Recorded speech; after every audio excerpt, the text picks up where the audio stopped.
شرک کی تردید ہو رہی ہے اور توحید کی تائید میں بات چل رہی ہے۔ اللہ ہم سب کو توحید کی سمجھ نصیب فرمائے اور اللہ تعالیٰ توحید پہ ہمارا خاتمہ فرمائے۔ لوگ حج پہ جائیں گے، جا رہے ہیں، اللہ قبول فرمائے، سب کو زیارت نصیب فرمائے اللہ حرمین شریفین کی۔ پھر قربانیاں کریں گے، لیکن ان سارے اعمال سے پہلے عقیدے کا درست ہونا انتہائی ضروری ہے، کیونکہ اگر عقیدے میں شرک کی ملاوٹ ہے تو کوئی عبادت ہے ہی نہیں۔ اس کو سمجھنا بڑا ضروری ہے، اور اس کو سمجھنے کے لیے بڑا دل گردہ چاہیے کہ اگر میری توحید میں ملاوٹ آ گئی، اگر میں نے ایمان میں ظلم کو ملوث کر لیا، یعنی شرک کو توحید میں اگر ملوث کر لیا، مکس کر لیا، تو میں تو مارا جاؤں گا۔ توحید اسلام کی بنیاد ہے۔ توحید وہ فریضہ ہے پہلا جس کا اقرار کرنا ضروری ہے اور دل و جان سے اس کو تسلیم کرنا فرض ہے۔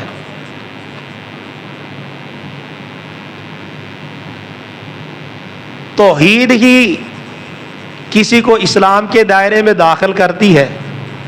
بغیر توحید کے کوئی بندہ دائرہ اسلام میں داخل ہو ہی نہیں سکتا۔ بغیر عقیدہ توحید کے بغیر اسلام کی دنیا میں داخلہ ممنوع اور حرام ہے۔ توحید فرق ہے ایک مسلمان اور کافر کا۔ توحید ہر نبیوں کی پہلی دعوت رہی ہے۔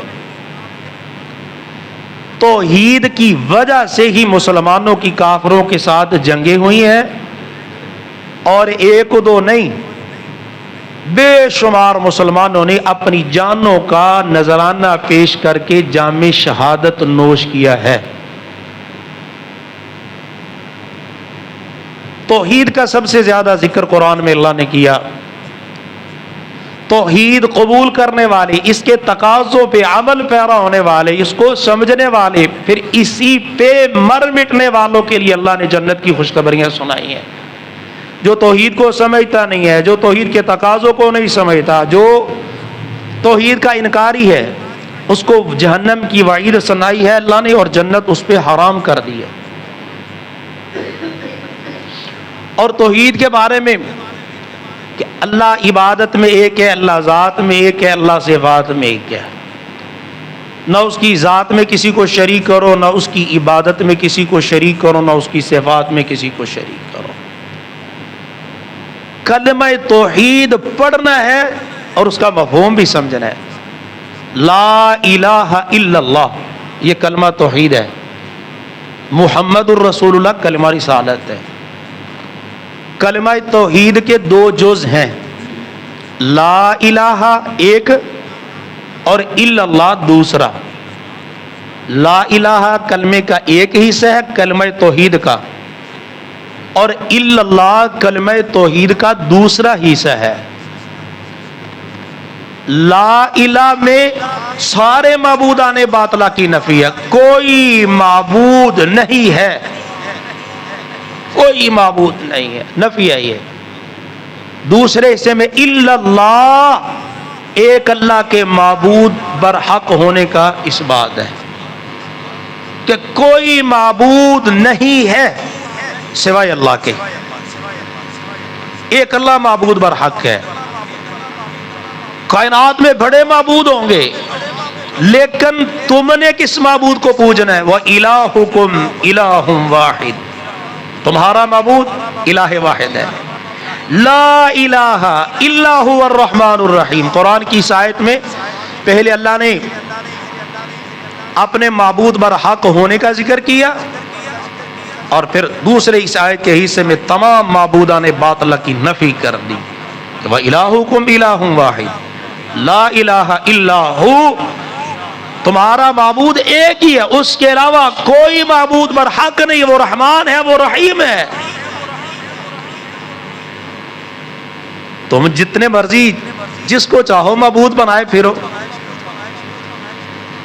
جاندار کو معبود بنا لو، بے جان کو بنا لو، انسان کو بنا لو، جن کو بنا لو، فرشتوں کو بنا لو، پانی کو بنا لو، تمہاری مرضی ہے، لیکن ایک عقیدہ تمہیں کامیابی کی گارنٹی کے لیے چاہیے، وہ عقیدہ ہے توحید والا، ذالک بأن اللہ هو الحق وأن ما يدعون من دونه هو الباطل، یہ عقیدہ ہے، لا الہ یہ ہے، لا الہ الا اللہ یہ ہے، ذالک بأن اللہ هو الحق، کہ برحق صرف اللہ ہے، وأن ما يدعون من دونه هو الباطل، اور اس کے علاوہ جتنے معبودان ہیں وہ سارے کے سارے باطل ہیں،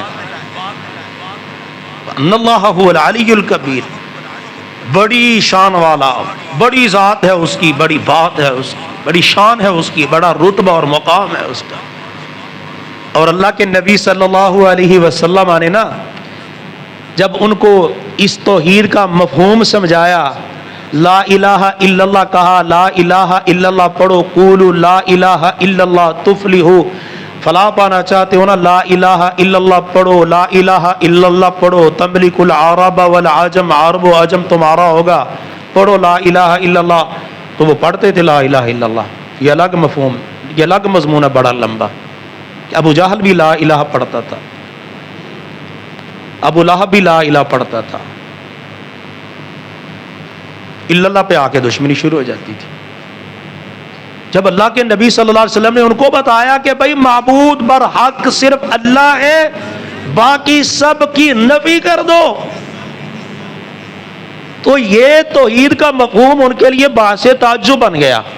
اجعل الآلہۃ الہا واحدا ان ھذا لشیء عجاب، عجیب بات ہے، تعجب کرنا تھا نا ان لوگوں نے، تعجب اس لیے کرنا تھا کہ جو کعبے میں 360 بتوں کو رکھ کے ان کی پوجا کرتے تھے، ان کے لیے سارے معبودوں کی نفی تو باعث تعجب تھی ہی، ہے تو عجیب بات تھی نا، کہا سارے معبودوں کی نفی کر کے ایک اللہ معبود پر حق کی دعوت دیتے ہو، یہ عجیب شے ہے، لہذا ہم تمہاری اس توحید کو سمجھنے سے قاصر ہیں۔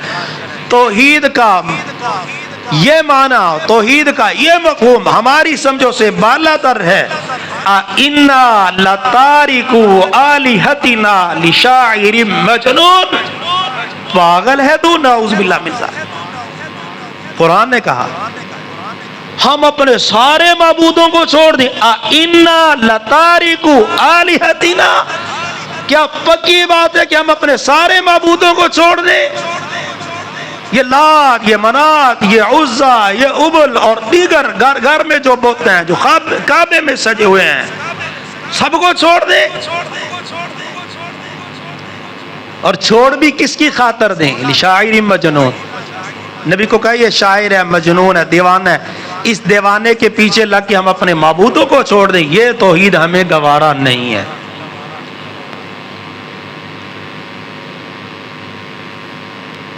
یہ بھی ہیں، اللہ بھی ہے، یہ گوارا ہے، بابے بھی ہیں، اللہ بھی ہے، یہ گوارا ہے، بزرگ بھی ہیں، اللہ بھی ہے، یہ گوارا ہے۔ اللہ کو جز مانو، یہ توحید ہی ہے، اللہ کو نور کہو کہ نور من نور اللہ ہے نبی، یہ توحید ہی ہے، اللہ کا بیٹا مانو، یہ توحید ہی ہے، اللہ کی بیٹیاں مانو، یہ توحید ہی ہے، اللہ کی اولاد مانو، یہ توحید ہی ہے۔ جو توحید چلی آ رہی ہے بس وہ توحید کافی ہے نا۔ ہمارے بزرگوں کے اندر کوئی کام طاقت قوت اور پاور ہے اللہ سے؟ تم گستاخ ہو، تمہیں توحید کی سمجھ نہیں ہے، تم منکرین توحید ہو۔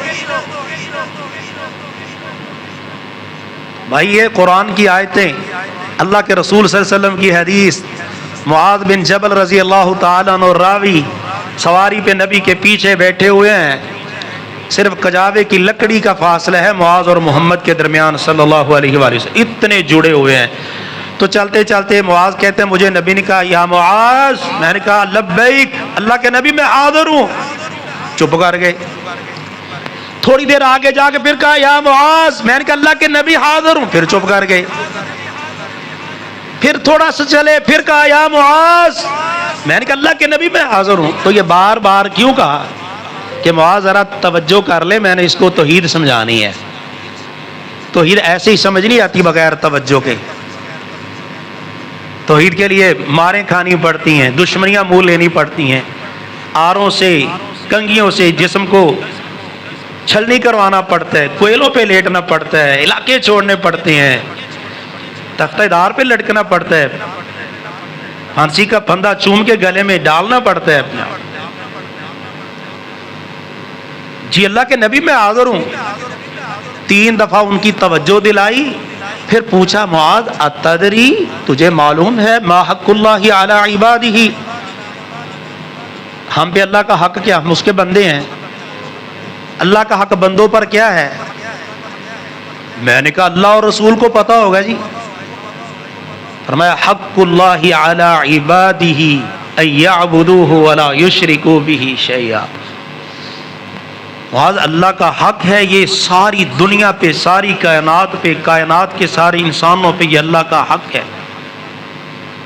کہ وہ اللہ کی عبادت کریں، اس کے ساتھ کسی کو شریک نہ ٹھہرائیں، کسی چیز کو، کسی ہستی کو، کسی بستی کو، کسی شخصیت کو، کسی عام کو، کسی خاص کو، کسی اونچے کو، کسی نیچے کو، کسی انسان کو، کسی غیر انسان کو اللہ کا شریک نہ ٹھہرائے۔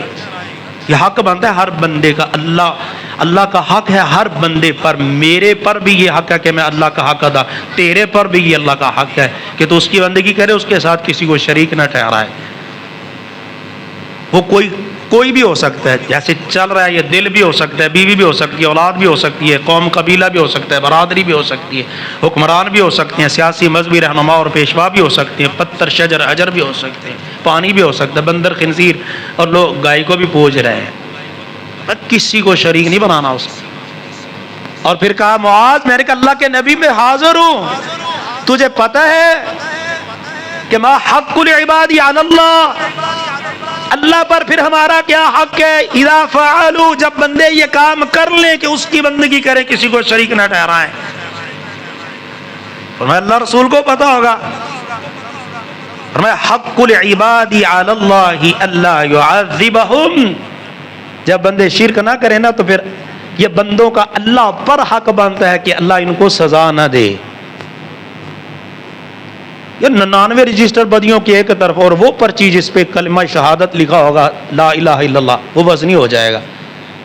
رسول اللہ صلی اللہ علیہ وسلم کی حدیث ہے، موسیٰ علیہ السلام کہنے لگے یا اللہ کوئی ایسی چیز بتلا کہ میں ذکر بھی کروں اور اس چیز سے میں دعا بھی کروں۔ تو اللہ نے کہا موسیٰ لا الہ الا اللہ پڑھا کرو۔ موسیٰ پیغمبر ہے اور تعجب کرتے ہوئے کہتا ہے یہ تو سارے ہی پڑھتے ہیں، یا اللہ یہ تو سارے ہی پڑھتے ہیں لا الہ الا اللہ، سارے پڑھتے ہیں۔ تو اللہ کے نبی علیہ الصلوۃ والسلام نے فرمایا کہ موسیٰ کو پتہ رب نے کیا جواب دیا؟ موسیٰ علیہ الصلوۃ والسلام کو کہا موسیٰ تو نے مجھ سے سب سے قیمتی چیز مانگی ہے، میرا ذکر بڑا قیمتی ہے، دعا ہتھیار ہے تیرا اور ہر مومن کا، تو میں نے تجھے سب سے قیمتی چیز ہی دی ہے۔ تجھے پتہ نہیں ہے کہ لا الہ الا اللہ کتنا قیمتی ہے، کتنی قیمتی چیز ہے جو تو چیز مجھ سے ذکر کے لیے دعا کے لیے مانگ رہا ہے؟ پتہ کتنی؟ 7 آسمان 7 زمینیں جو کچھ ان میں ہے سوائے میری ذات کے، اللہ نے کہا وہ پلڑے میں، ایک پلڑے میں ہو، اور یہ لا الہ الا اللہ جو تو نے مانگا اور میں نے دے دیا ایک پلڑے میں ہو، یہ ساری کائنات سے وزنی ہے، ساری کائنات جس کی قدر ہی نہیں ہے، ہمیں جس کی قدر ہی نہیں ہے، جس کو پڑھا نہ پڑھا ایک جیسا ہے، جو بچپن میں پڑھا دیا دادی اماں نانی اماں نے ٹھیک ہے، وہ لا الہ کی ضرب اور الا اللہ کی ضرب کس کس چیز پر پڑتی ہے اس پہ توجہ نہیں دی، اس پہ دھیان ہی نہیں دیا۔ یہ صرف ایک کلمہ یہ تجھے بخشوانے کے لیے کافی، اس کا جنازہ بڑا تھا، اس کا جنازہ بڑا تھا، یہ بھی بڑی بات ہے ماشاءاللہ، جنازہ بڑا سی۔ شرکائے جنازہ کیسے تھے اس پہ دھیان ہی نہیں جاتا۔ ما من مسلم یموت فیقوم علی جنازته 40 رجلا لا یشرکون باللہ شیئا الا شفعهم اللہ فی، صحیح مسلم کی روایت ہے۔ اللہ کے رسول کہتے ہیں بندہ مر جائے مسلمان ہو اور جنازے پڑھنے والے مشرک نہ ہوں، صرف 40 ہوں، صرف 40 مشرک نہ ہوں، کیونکہ مشرک 40,000 ہو، 40 لاکھ ہو، 40 کروڑ ہو، 40 ارب ہو جنازہ پڑھنے والا، میت کو کوئی فائدہ نہیں ہے، کیونکہ میرے نبی کی حدیث ہے نا، میری تیری بات تو غلط ہو سکتی ہے، اب میں اللہ کے نبی کی حدیث کو کیسے رد کر دوں؟ میں اپنی عقل کو کیسے بڑا مان لوں، میں اپنے علم کو کیسے بڑا مان لوں، میں اپنے فہم کو کیسے بڑا مان لوں، میں اپنے استاد کو کیسے بڑا مان لوں، میں اپنے سینئر کو کیسے عظیم مان لوں، کیونکہ میرے نبی کی ذات اور بات بے مثل و بے مثال ہے۔ 40 بندے شریک ہو جائے مرنے والے مسلمان کے جنازے میں، لا یشرکون باللہ، اللہ کے ساتھ کسی کو شریک نہ بنایا انہوں نے، موحد ہو، راسخ العقیدہ مسلمان ہو، اللہ تعالیٰ ان 40 موحدوں کی شفاعت کو اس مرنے والے کے حق میں قبول کر لیتا ہے۔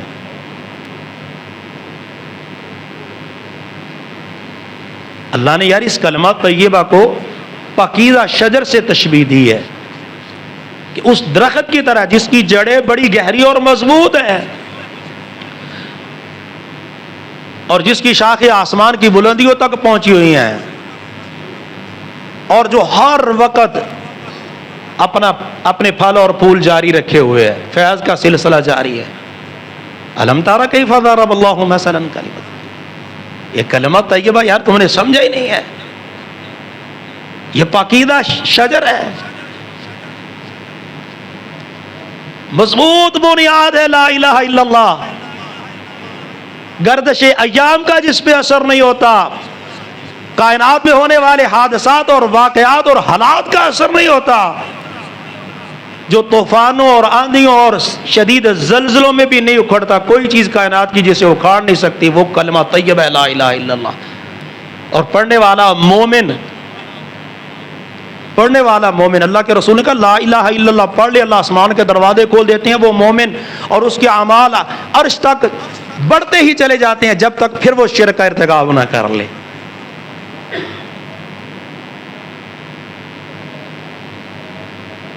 اتنے مضبوط درخت کو چھوڑ دیا ہم نے،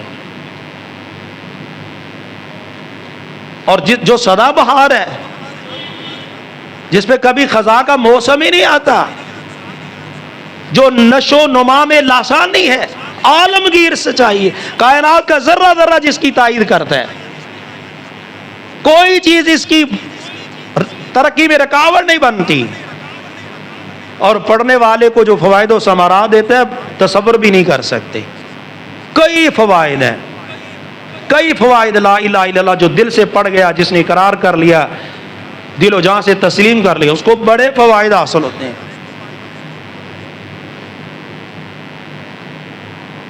استقامت نصیب ہوتی ہے، حوصلہ نصیب ہوتا ہے کلمہ طیبہ سے۔ لا الہ الا اللہ کو جو سمجھ جائے نا،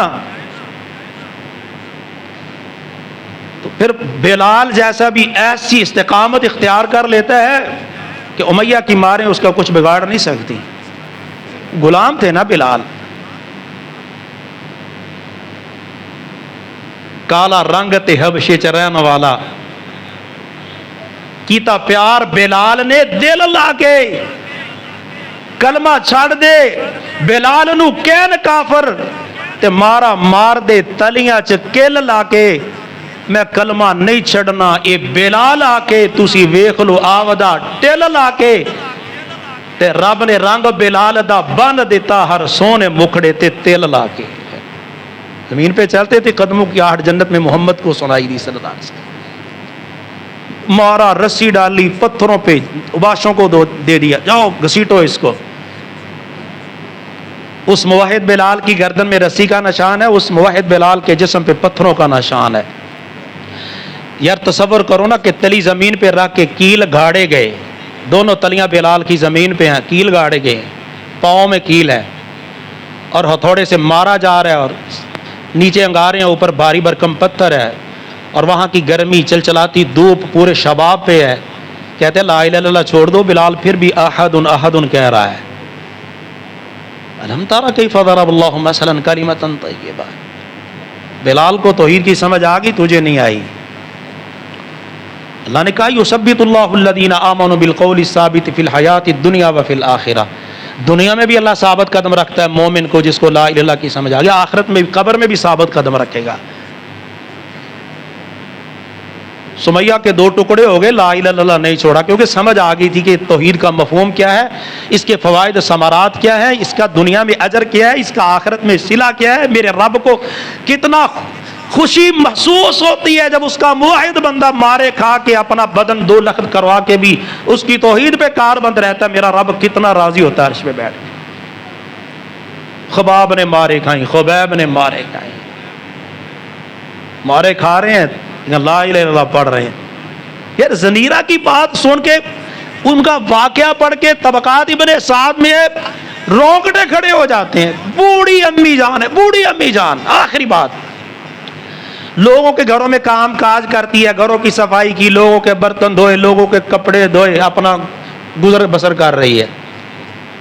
کلمہ پڑھ لیا لا الہ الا اللہ اور سمجھ آ گئی کتنا قیمتی ہے، سمجھ آ گئی فائدہ کتنا ہے، امی زنیرہ کو سمجھ آ گیا، بوڑھی انتہائی بوڑھی عورت۔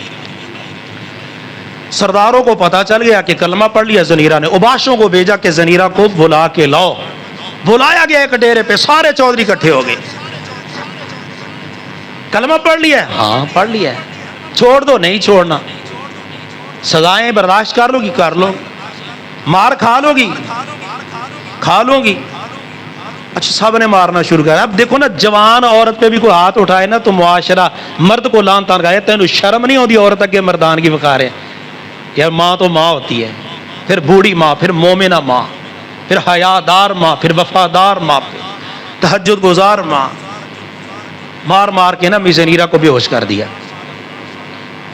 اب ان کا من تو ٹھنڈا نہیں ہوا، منہ پہ چھینٹے مارے، ہوش آئی، پانی پلایا، پھر ہوش آ گیا نا مکمل طور پہ، پھر مارنا شروع کر دیا، پھر بے ہوش کر دیا۔ چھوڑ دو لا الہ الا اللہ؟ نہیں چھوڑوں گی۔ بوڑھی ہڈیاں درست بھی نہیں ہوں گی، خوراکیں بھی اثر نہیں کریں گی، نسخے سارے بیکار چلے جائیں گے، چھوڑ دو۔ کہا نہیں چھوڑنا، پھر مارنا شروع کر دی۔ مارتے ہیں، پھر ہوش میں لاتے ہیں، بے ہوش کر دیتے ہیں، پھر پانی پلاتے ہیں، چھینٹے مارتے ہیں، پھر ہوش میں لاتے ہیں، پھر مارنا شروع کر دیتے ہیں۔ زنیرہ رضی اللہ تعالیٰ عنہ ایک ہی بات کہتی ہیں کہ میں نے نہیں چھوڑنا کلمے کو، مجھے توحید کی سمجھ آ گئی ہے۔